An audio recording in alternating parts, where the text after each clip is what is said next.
Hi guys, welcome back. எப்படி இருக்கிறீங்க? So இன்றைக்கி நம்ம சேனலில் நம்ம என்ன பண்ண போகிறோன்னா ரெஸ்டாரண்ட் ஸ்டைல் ஒயிட் சட்னி எப்படி பண்ணுறதுன்னு பார்க்கலாம்.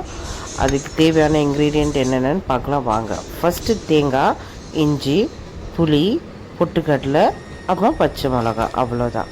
ஸோ இந்த தேங்காய் வந்து மேலே இருக்கிற அந்த ஹார்டஸ்ட் பார்ட்டை வந்து ரிமூவ் பண்ணி வச்சுக்கணும். ப்ளெயினாக இந்த மாதிரி சாப் பண்ணி வச்சுக்கணும். ஒரு சின்ன ஜார் எடுத்துக்கலாம்.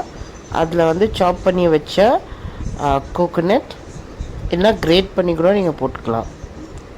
அதுக்கப்புறமா 2 பச்சை மிளகா, ஒரு துண்டு இஞ்சி, சின்ன பீஸ் அளவுக்கு புளி,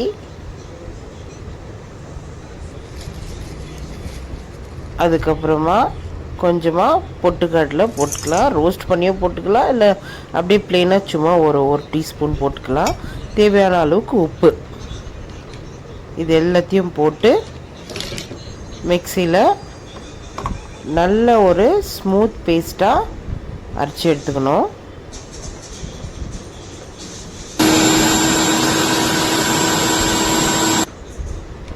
ஸோ இப்போ பார்த்தீங்கன்னா நல்ல ஒரு ஸ்மூத் பேஸ்ட்டாக அரைச்சி எடுத்தாச்சு.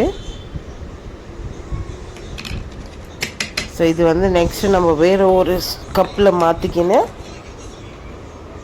பாருங்கள் எவ்வளோ ஸ்மூத்தாக அரைஞ்சிருக்குன்ட்டு.